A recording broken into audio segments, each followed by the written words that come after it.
সকলো দৰ্শক তথা শ্ৰোতালৈ হিয়া ভৰা অভিবাদন তথা সালাম জনাই ইনশাআল্লাহ আৰম্ভ কৰিব লৈছো কুৰান মজিদৰ বিষয়ভিত্তিক আলোচনা ও চৰ্চাৰ ধাৰাবাহিকতাৰ আজিৰ 772 নং খণ্ডটি। প্ৰিয় দৰ্শকবৃন্দ, প্ৰতিদিনৰ দৰে আজিও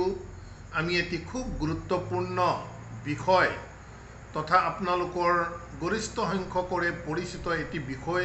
আপোনালোকৰ মাজলৈ লৈ অনাৰ চেষ্টা কৰিম। আমি আপোনালোকৰ জ্ঞাতাৰ্থে সোঁৱৰাই দিব বিচাৰিছোঁ, যেহেতু যোৱাকালিৰ খণ্ডত আমি বিষয়বস্তুসমূহ আপোনালোকৰ মাজত দাঙি ধৰাৰ চেষ্টা কৰিছিলোঁ যে কিয় আমাৰ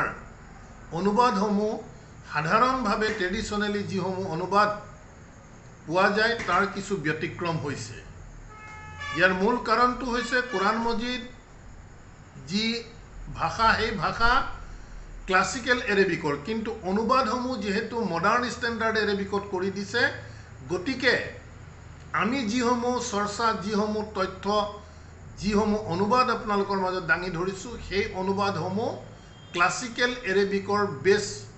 কৰি আহিছোঁ। সেইবাবেই মডাৰ্ণ এৰেবিকে যেনেধৰণৰ ট্ৰেডিশ্যনেল অনুবাদ কৰিছে তাৰ সৈতে আমাৰ অনুবাদৰ যথেষ্ট অমিল দেখা পোৱা যায়। যি কি নহওক, আমি সদায় কৈ আহিছোঁ যে আমি কোনো এটি বিষয় ক'লোঁ বুলিয়ে যে আপোনালোকে অন্ধভাৱে অনুসৰণ কৰিব লাগিব তেনেধৰণৰ কোনো কথা নাই। আপোনালোকৰ নিজৰ বিবেকক প্ৰাধান্য দিয়ক। যিসকল সক্ষম শিক্ষিত লোক তেওঁলোকে অধ্যয়ন কৰক। যদি আল্লাহৰ কিতাপৰ প্ৰতি বিশ্বাস আনিছে, বুজাৰ চেষ্টা কৰিছে, চিৰাতাল মুস্তাকিমৰ যদি সন্ধান কৰিছে, তেন্তে এই পৃথিৱীত থাকোঁতেই আমি কুৰান মজিদৰ সৈতে পৰিচয় হ'বই লাগিব আৰু সেই অনুসৰি আমি কাম কৰিবই লাগিব। যি কি নহওক প্ৰিয় দৰ্শকবৃন্দ, আমাৰ আজিৰ আলোচ্য বিষয় আপোনালোকৰ মাজত লৈ আনিব বিচাৰিছোঁ আমাৰ সকলোৰে পৰিচিত এটি বিষয়, আৰু সেই বিষয়টি হৈছে ইত্তিকাফ। ইত্তিকাফ বুলি কোৱাৰ লগে লগে আমি সকলোৱে জানো যে ৰমজান মাহৰ বিশেষভাৱে অন্তিম 10টা দিনত মছজিদৰ ভিতৰত কোনো এজন পুৰুষ দিনে ৰাতিয়ে তাত অৱস্থান কৰে। সাধাৰণ মানুহৰ পৰা পৃথক হৈ থাকি তেওঁলোকে আঁৰ-বেৰৰ মাজত থাকে।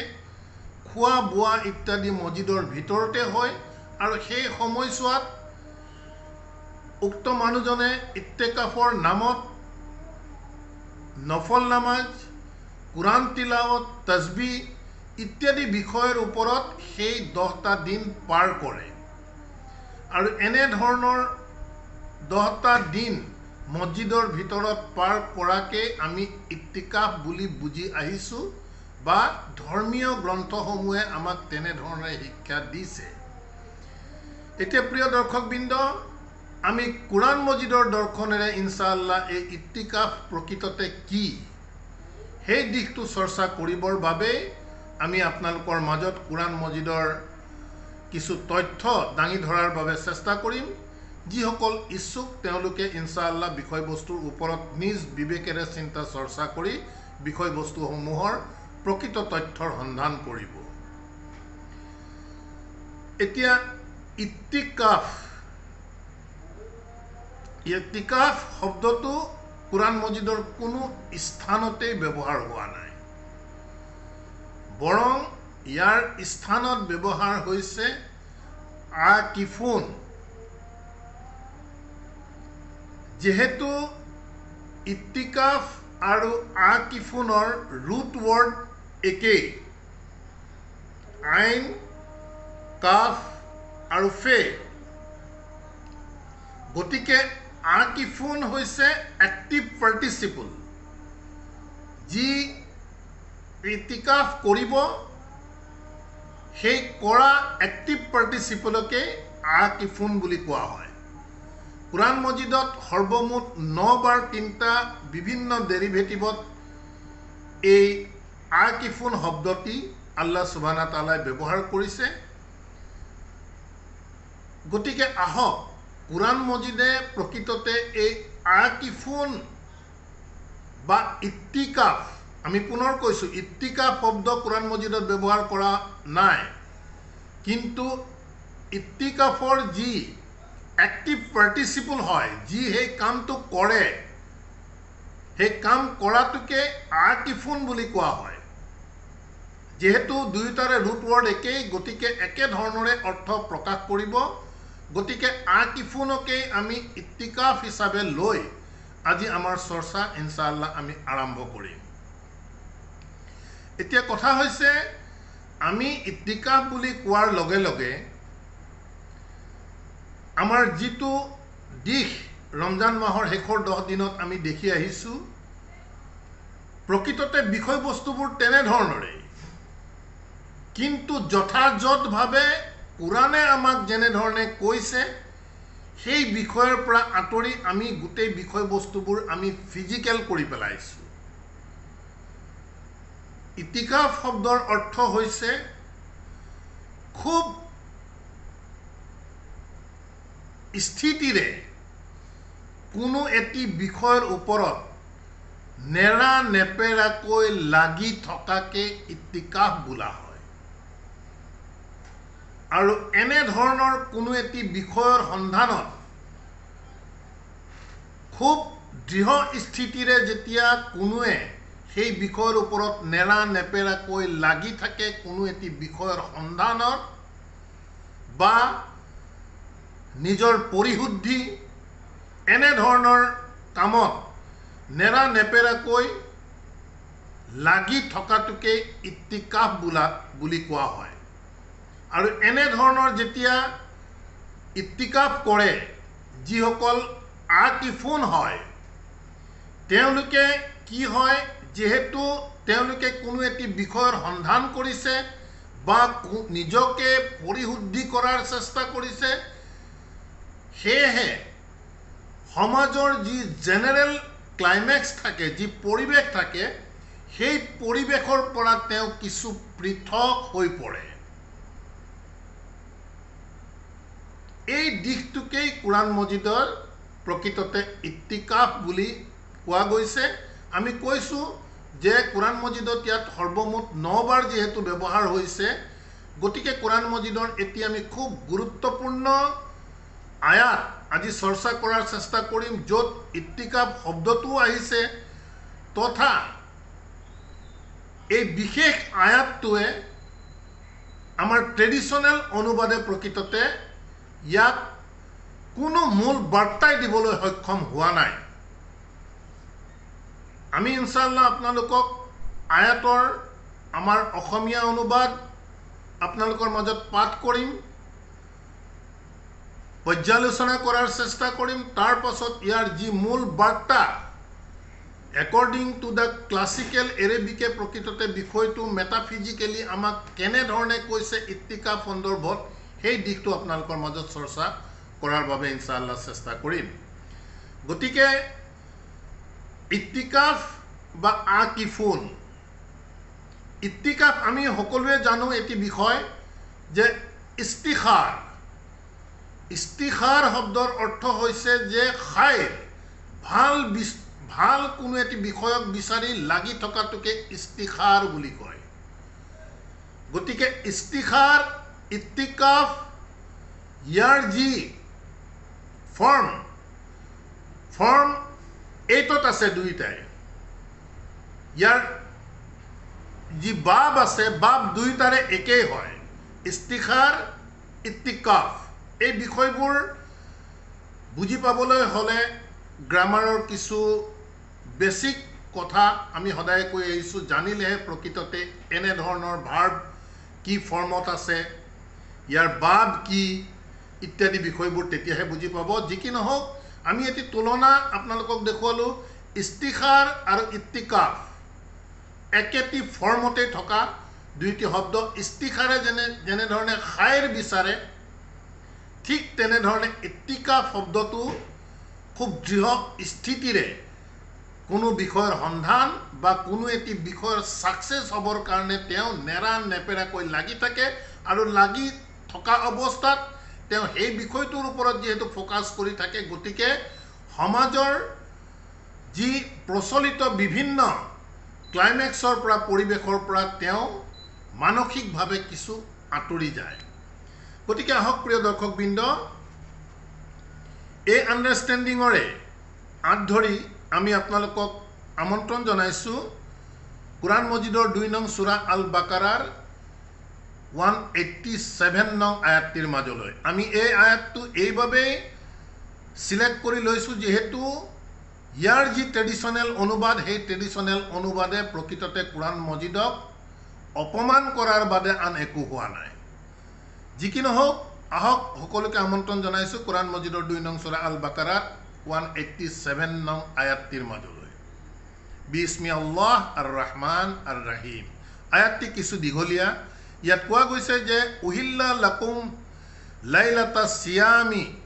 আর রাফাসু ইলা নিসাইকুম হুন্না লিবাসু লাকুম ওয়া আনতু লিবাসু লাহুন্না আলিমাল্লাহু আন্নাকুম কুনতুম তাখতানুন আনফুসাকুম ফাতাবা আলাইকুম ওয়া আফা আনকুম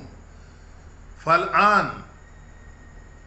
বাসিরুহুন্না ওয়াবতাগু মা কাতাবাল্লাহু লাকুম ওয়া কুলু ওয়াশরাবু হাত্তা ইয়াতাবায়্যানা লাকুম আল খাইতু আল আবিয়াদু মিনাল খাইতি আল আসওয়াদি মিনাল ফাজরি সুম্মা আতিম্মুস সিয়ামা ইলাল লাইল ওয়ালা তুবাসসিরুহুন্না ওয়া আনতুম আকিফুন ফিল মসজিদি তিলকা হুদুদুল্লাহি ফালা তাকরাবুহা কাযালিকা ইউবায়্যিনুল্লাহু আয়াতিহি লিন-নাসি লাআল্লাহুম ইয়াত্তাকুন এই বিশেষ আয়াতটিৰ প্ৰিয় দৰ্শকবৃন্দ অসমীয়া অনুবাদ এনে ধৰণে কৰা গৈছে যে সিয়ামৰ ৰাতিত তোমালোকৰ বাবে স্ত্ৰী সম্ভোগ বৈধ কৰা হৈছে সিহঁত তোমালোকৰ পোছাক স্বৰূপ আৰু তোমালোকেও সিহঁতৰ পোছাক স্বৰূপ আল্লাহে জানে তোমালোকে নিজৰ লগত খিয়ানত কৰিছিলা এতেকে তেওঁ তোমালোকৰ তওবা কবুল কৰিছে আৰু তোমালোকক মাৰ্জনা কৰিছে এতেকে তোমালোকে এতিয়া সিহঁতৰ লগত মিলিত হোৱা আৰু আল্লাহে তোমালোকৰ বাবে যি বিধিবদ্ধ কৰিছে সেইটো কামনা কৰা আৰু তোমালোকে পানাহাৰ কৰা যেতিয়ালৈকে ৰাতিৰ কলা ৰেখাৰ পৰা উখাৰ বগা ৰেখা স্পষ্টভাৱে তোমালোকৰ ওচৰত প্ৰকাশ নহয় তাৰ পিছত ৰাতিৰ আগমন পৰ্যন্ত সিয়াম পালন কৰা আৰু তোমালোকে মছজিদত ইতিকাফ অৱস্থাত সিহঁতৰ লগত সংগত নহবা এইবোৰ আল্লাহৰ সীমাৰেখা হে এইবোৰৰ নিকটৱৰ্তী নহবা এনেকৈ আল্লাহে তেওঁৰ আয়াতসমূহ মানুহৰ বাবে সুস্পষ্টভাৱে বৰ্ণনা কৰে যাতে সিহঁতে তাকৱাৰ অধিকাৰী হ'ব পাৰে প্ৰিয় দৰ্শকবৃন্দ আমি আৰবিটো নকওঁ অসমীয়াটোৱে খুব ধীৰ সুস্থিৰে মানুহে পঢ়ক ইয়াৰ পৰা কিবা প্ৰাসংগিকতা বিচাৰি পায় নেকি চাব যেহেতু ইয়াত কৈছে সিয়ামৰ ৰাতিত তোমালোকৰ বাবে স্ত্ৰী সম্ভোগ বৈধ কৰা হৈছে আল্লাহৰ কিতাবে স্বামী স্ত্ৰীৰ বেডৰুমৰ কথা নকয় আল্লাহৰ কিতাবে মানুহৰ নফস পৰিশুদ্ধিৰ ওপৰত কথা কৰে আৰু নফস পৰিশুদ্ধি হলেহে তেওঁ সঠিক পথৰ সন্ধান পাব গতিকে আল্লাহৰ কিতাব এনেকুৱা লেভেলৰ কিতাব নহয় যে স্বামী স্ত্ৰীয়ে বেডৰুমত কি কৰিব কি নাই সেই বিষয়ত আল্লাহ সুবহানাহু তাআলাই আমাক আদেশ দিব আল্লাহৰ কিতাব একেবাৰে তেনে ধৰণৰ নহয় দ্বিতীয় এটি বিষয় কৈছে সিহঁত তোমালোকৰ পোছাক স্বৰূপ আৰু তোমালোকে সিহঁতৰ পোছাক স্বৰূপ কিবা অৰ্থ বুজি পাইছে নেকি নাৰীসকল কেনেকৈ পোছাক হ'ল আমি এনেই মনতে বুজা নুবুজাৰ মাজত থাকো একো বুজি নাপাওঁ এই কথা বতৰাবোৰ তাৰ পিছত কৈছে আল্লাহে জানে তোমালোকে নিজৰ লগত খিয়ানত কৰিছিলা এতেকে তেওঁ তোমালোকৰ তওবা কবুল কৰিছে তওবা কৰাৰ বিষয়টো আহাই নাই য'ত তওবা কৰাৰ বিষয়টোৱে আয়াতত অহা নাই তেতে কবুলৰ প্ৰশ্ন ক'ৰ পৰা আহিলে আৰু তোমালোকক মাৰ্জনা কৰিছে চাওক তওবা নকৰাকে আল্লাহে তওবা কৰাৰ একেবাৰে মাফি কৰাৰ এই কোনো প্ৰাসংগিকতা নথকা বিষয় এইবোৰ এতেকে তোমালোকে এতিয়া সিহঁতৰ লগত মিলিত হোৱা আল্লাহে তোমালোকৰ বাবে যি বিধিবদ্ধ কৰিছে সেইটো কামনা কৰা আল্লাহে স্বামী স্ত্ৰী সংগমৰ কি বিধান কুৰাণ মজিদত দিছে কোনে বিচাৰি উলিয়াব পাৰিব একো কথা এই কথা বতৰাবোৰ আল্লাহ সুবহানাহু তাআলাই কুৰাণ মজিদত কোৱা গতিকে কি বিধিবদ্ধ ইয়াত ল'ব বিচাৰি আৰু তোমালোকে পানাহাৰ কৰা যেতিয়ালৈকে ৰাতিৰ কলা ৰেখাৰ পৰা উখাৰ বগা ৰেখা স্পষ্ট তোমালোকৰ ওচৰত প্ৰকাশ নহয় ক'ত স্বামী স্ত্ৰীৰ বেডৰুমৰ কথা বতৰাৰ পৰা হঠাৎ খোৱা বোৱাৰ কথালৈ গুচি আহিলে ৰাতিৰ কলা ৰেখা বগা ৰেখা এই কথা বতৰাবোৰ কেইজনে চাইছে তাৰ পিছত ৰাতিৰ আগমন পৰ্যন্ত শ্যাম পালন কৰা আৰু তোমালোকে মছজিদত ইত্তিকাফৰ অৱস্থাত সিহঁতৰ লগত কোন মানুহে প্ৰিয় দৰ্শকবৃন্দ মছজিদৰ ভিতৰত ইত্তিকাফ কৰি থাকোঁতে স্বামী স্ত্ৰীৰ মিলন কৰিব ইয়াৰ কিবা বাস্তৱতা আছে না কিবা প্ৰাসংগিকতা আছে এইবোৰ আল্লাহৰ সীমাৰেখা সেয়েহে এইবোৰৰ নিকটৱৰ্তী নহবা এনেকৈ আল্লাহে তেওঁৰ আয়াতসমূহ মানুহৰ বাবে সুস্পষ্ট বৰ্ণনা কৰে যাতে সিহঁতে তাকৱাৰ অধিকাৰী হ'ব পাৰে গতিকে অসমীয়া যি অনুবাদ কৰিছে তাকো যদি আমি খুব গভীৰভাৱে পঢ়াৰ ইয়াৰ বাস্তৱতা বিচাৰি চাওঁ তেন্তে ইয়াৰ কোনো তালমিল আমি বিচাৰি নাপাওঁ কোনো ধৰণৰ প্ৰাসংগিকতা আমি বিচাৰি নাপাওঁ গতিকে আহক প্ৰিয় দৰ্শকবৃন্দ আল্লাহ সুবহানাহু ওয়া তাআলাই আমাক যি জ্ঞান দিছে সেই অনুসৰি আমি এই আয়াতৰ মূল যি মডেল আছে সেই দিশটো আমি আপোনালোকৰ মাজত চৰ্চা কৰাৰ বাবে চেষ্টা কৰিম ইয়াত কোৱা গৈছে যে উহিল্লা লাকুম লাইলাতা সিয়াম আৰ ৰাফাসু ইলা নিসাইকুম ইয়াতে কেবাটাও শব্দ আমি খুব গভীৰভাৱে বুজিব লাগিব ক্লাসিক্যাল এৰেবিকৰ পৰা যেহেতু কুৰাণ মজিদৰ আৰবী ভাষা ক্লাসিক্যাল এৰেবিকত আছে অনুবাদ কিন্তু মডাৰ্ণ এৰেবিকত কৰি দিছে যাৰ বাবে মূল বাৰ্তা গোপন হৈ আছে ইয়াত কৈছে উহিল্লা লাকুম লাইলাতা সিয়াম আমি ইতিমধ্যে আপোনালোকৰ মাজত কৈ গৈছো যে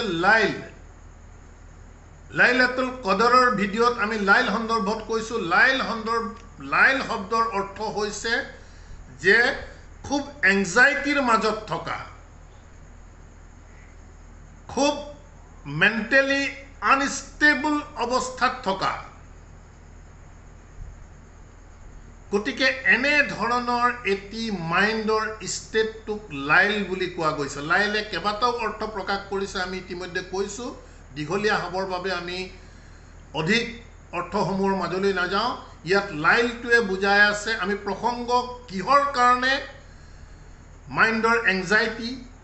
সেই কথাবোৰ আহিব আয়াতৰ মাজতে আহিব লাইল শব্দই ৰাতি বুজোৱা হোৱা নাই সিয়াম আমি যোৱাকালি আপোনালোকক কৈছিলো সিয়াম শব্দৰ অৰ্থ হৈছে যে যিকোনো বিষয়ৰ পৰা আঁতৰি থকা abstain from something বা ৰৈ যোৱা খামোশ হৈ যোৱা বিনয় হোৱা চিন্তা চৰ্চা কৰা ইত্যাদি সিয়াম শব্দৰ দ্বাৰা বুজায় আৰ ৰাফাসু আমাৰ ট্ৰেডিশনাল অনুবাদে বা আমাক বুজাইছে যে অশ্লীল কথা বতৰা স্বামী স্ত্ৰীৰ মাজত অশ্লীল কথা বতৰাকে ৰাফাসু কয় এনে ধৰণৰ ইমান তলৰ লেভেলৰ কথা বতৰা কুৰাণ মজিদে নকয় ৰাফাসু শব্দৰ অৰ্থ হৈছে প্ৰসংগৰ লগত আহিব যে মেন্টেলি যুজা মাইণ্ডৰ ভিতৰৰ এটি যুজক বুজাই আছে ৰাফাসু ইলান নিসাইকুম আমি কৈছো মডাৰ্ণ এৰেবিকত নিসাৰ অৰ্থ নাৰী লৈ আছে কিন্তু নিসাই বহুতো অৰ্থ প্ৰকাশ কৰে আমি যোৱাকালি কৈছিলো তাৰ ভিতৰত এটি অন্যতম অৰ্থ হৈছে যে মানুহৰ মাজৰ যিবোৰ কামনা বাসনা যিবোৰ আৰ্জ মানুহে যিবোৰ ডিজায়াৰ মনৰ ভিতৰত যিবোৰ বিচাৰি থাকে তাৰ অৰ্থ এই নিসাৰ দ্বাৰা বুজোৱা গৈছে আপোনালোকে ইয়াৰ ক্লাসিক্যাল এৰেবিকৰ লগাত ডিকশনাৰী চাই ল'ব এতিয়া কথা হৈছে আমাৰ মানুহৰ মনটো নফসটো কি হয় যে এটি মিক্সাৰ হয় ভাল আৰু বেয়াৰ এটি মিক্সাৰ হয় গতিকে ইয়াত বিশেষকৈ প্ৰসংগই নিচা শব্দৰ দ্বাৰা বুজাইছে যে আমাৰ যিসমূহ দুনিয়াবী চিন্তা চৰ্চা কামনা বাসনা সেই দিকটোক এই নিচাৰ দ্বাৰা বুজাইছে গতিকে আয়াতে কৈছে উহিল্লা লাকুম লাইলাতা সিয়াম তোমালোকৰ মাইণ্ড যেতিয়া এনে ধৰণৰ খুব এংজাইটিত থাকিবা তেতিয়া তোমালোকে আসিয়াম তেতিয়া তোমালোকে আঁতৰি আহিব বিচাৰিবা এবষ্ট্ৰেইন হবা ৰৈ যাবা আৰু ৰাফাসু আৰু নিজৰ মাইণ্ডত খুব যুদ্ধ কৰিবা ৰখিবৰ কাৰণে কিহৰ পৰা ইলান নিচাইকুম তোমালোকৰ মনৰ ভিতৰৰ যিবোৰ দুনিয়াবী কামনা বাসনা ডিজায়াৰনেছ আৰ্জ যিবোৰ থাকে সেইবোৰক তোমালোকে সিয়াম কৰা কণ্ট্ৰলত আনা ৰখাই দিয়া তাক সেই দিশটো ইয়াত আল্লাহ সুবহানাহু তাআলাই প্ৰসংগ দাঙি ধৰিছে গতিকে মাইণ্ডৰ ভিতৰৰ যিমানসমূহ আমাৰ নিশা এই নিশা পজিটিভো হ'ব নেগেটিভো হ'ব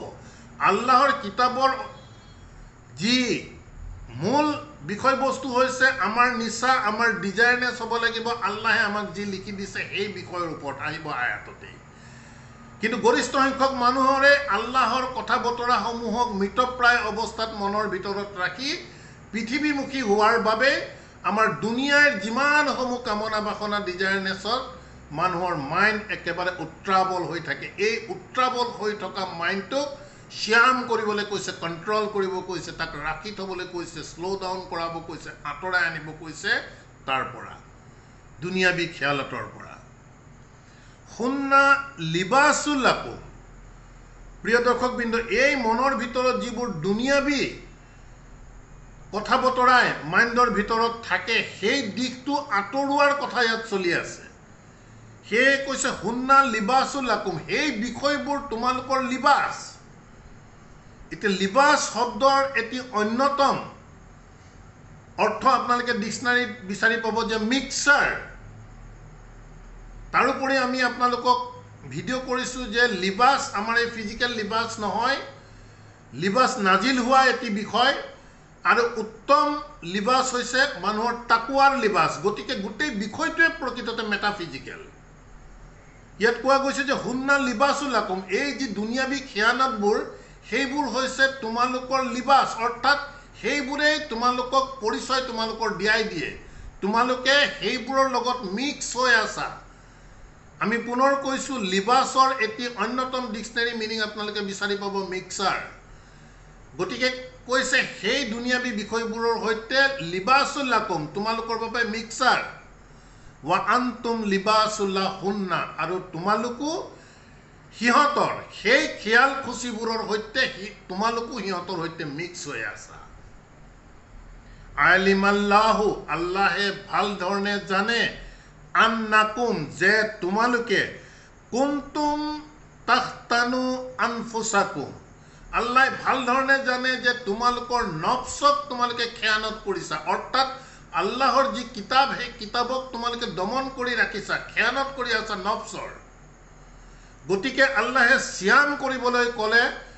খামোচ হৈ যাবলৈ কৈছে তেনেধৰণৰ বিষয়বস্তু গতিকে যিয়ে এনেধৰণৰ খামোচ হৈ যাব চেষ্টা কৰিব যে দুনিয়াবী এই বিষয়বোৰৰ পৰা নিজৰ মাইণ্ডটোক জদ্দুজাহাদ কৰি আঁতৰাই আনিবৰ বাবে তেনেধৰণে যিসকলে চেষ্টা কৰিব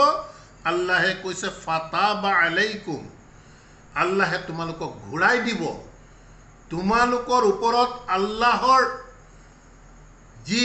ব্লেছিংছ সেই ব্লেছিংছৰ দ্বাৰা তোমালোকক তাবা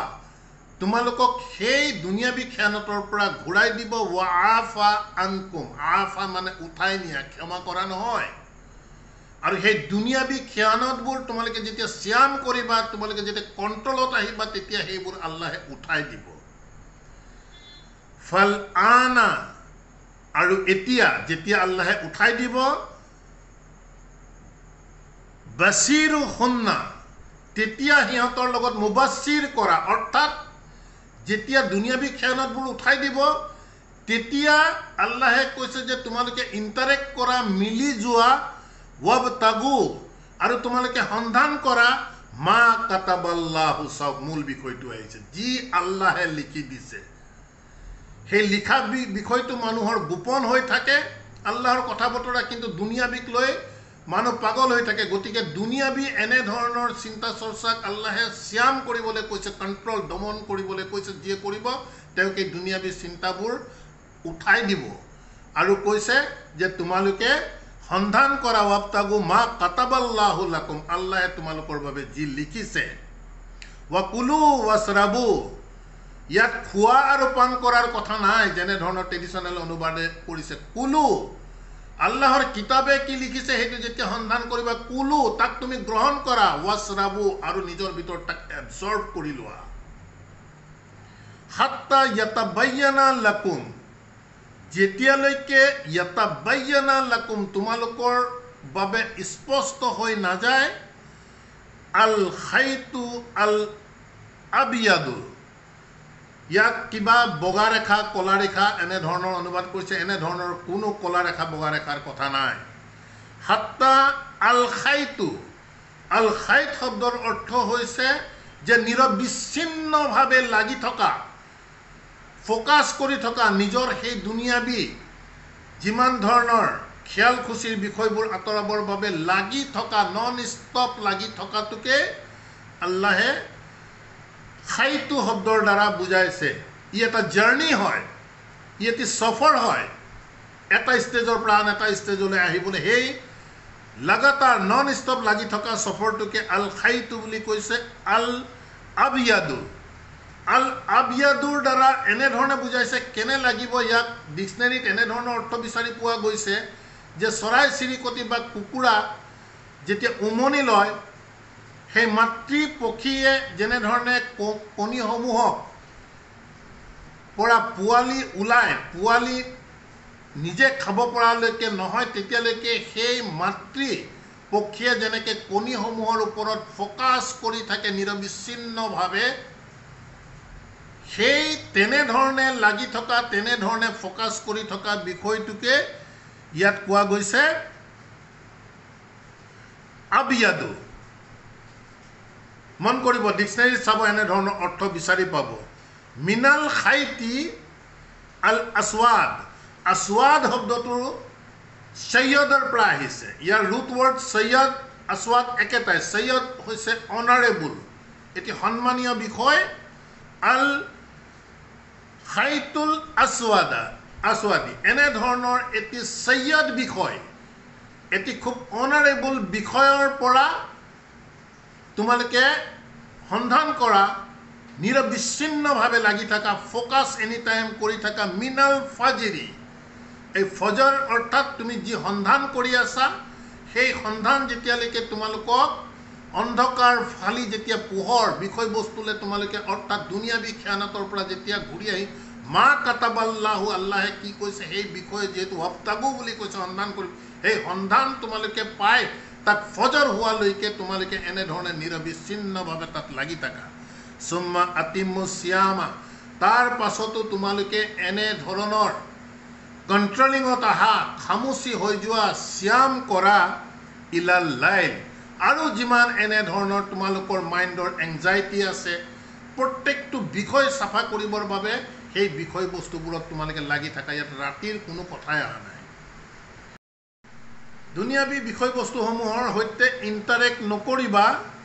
ওয়ান্তুম আকিফুন ফিল মছজিদি, আমি কৈছোঁ মছজিদ কোনো ইটা বালিৰ এটি বিষয় ঘৰ নহয়। মানুহৰ অন্তৰত যি বিষয়ৰ ওপৰত ছাবমিশ্যন কৰিছে, সেই মছজিদত অৰ্থাৎ মেটাফিজিকেল সেই বিষয়ৰ ওপৰত যেতিয়া তোমালোকে নেৰা নেপেৰাকৈ আকিফুন হৈ থাকিবা, ইত্তিকাফ কৰি, সেই সময়ত তোমালোকে এনেধৰণৰ নেগেটিভ বিষয়বস্তুসমূহৰ সৈতে মিলামিলি নকৰিবা। ফিল মছজিদি তিলকা হুদুদুল্লাহি, এইবোৰ হৈছে আল্লাহৰ সীমাৰেখা। ফালা তাকৰাবুহা, গতিকে এনেধৰণৰ অদৰকাৰী বিষয়বস্তুবোৰৰ তোমালোকে কাষলৈও নাযাবা। কাজালিকা ইউবায়্যিনুল্লাহু আয়াতিহি, এনেধৰণেই আল্লাহে তেওঁৰ আয়াতসমূহক স্পষ্ট কৰে, বয়ান কৰে। আমি বুজিব লাগিব বিষয়বোৰ। লিন্নাছ, নাছৰ বাবে, যি বিচাৰি থাকিব, প্ৰশ্নৰ উত্তৰ বিচাৰি থাকিব, সেইসকলক এনেধৰণে আল্লাহে স্পষ্ট কৰে। লাআল্লাহুম, যাতে সিহঁতে ইয়াত্তাকুন, যাতে সিহঁতে মুত্তাকি হয়, অৰ্থাৎ তেওঁলোকে যাতে খুব কনচিয়াছ মাইণ্ড হৈ যায়, কোনটো তেওঁলোকে গ্ৰহণ কৰিব, কোনটো ৰিজেক্ট কৰিব, এই বিষয়ত যাতে খুব সতৰ্ক হৈ যায়। সেইবাবে আল্লাহে এনেধৰণৰ চিন্তাম্বিত লোকসকলৰ বাবে এই কথা বতৰাবোৰ, এই আয়াতসমূহ আল্লাহে স্পষ্ট এনেধৰণেই কৰে। গতিকে প্ৰিয় দৰ্শকবৃন্দ, আমি চেষ্টা কৰিলোঁ, আমি এডমিট কৰোঁ, আমাৰ যি অনুবাদ নিশ্চিতভাৱে ব্যতিক্ৰমী অনুবাদ, ইয়াৰ বাস্তৱতা আছে নাই, প্ৰাসংগিকতা আছে নাই, আমি কোৱা অৰ্থসমূহ আপোনালোকে ডিক্সনেৰীত বিচাৰি পাইছেনে নাই, সেই বিষয়বোৰৰ ওপৰত বিবেকক প্ৰাধান্য দি বিচাৰ কুচাৰ কৰাৰ দায়িত্ব আপোনালোকৰ। আপোনালোকে চাব যদি প্ৰাসংগিকতা থকা বুলি ভাবে তেন্তে ইয়াক গ্ৰহণ কৰক বা এনেধৰণে আপোনালোকে চিন্তা চৰ্চালৈ আগুৱাই যাওক আৰু যদি কোনো প্ৰাসংগিকতা বিচাৰি নাপায় তেন্তে আপোনালোকে ৰিজেক্ট কৰক আমাৰ কোনো ক'বলগীয়া নাই আলহামদুলিল্লাহ ৰাব্বি আউযু বিকা মিন হামাজাতি শায়াতিন ওয়া আউযু বিকা ৰাব্বি আন ইয়াহদুৰুন ৰব্বানা আমান্না বিমা আনজালতা ওয়াত্তাবা'না আর-রাসূল ফাকতুবনা মা'আস-শাহিদিন ওয়া মা আলাইনা ইল্লাল বালাগ ওয়া মা তাওফীকি ইল্লা বিল্লাহ সালামুন আলাইকুম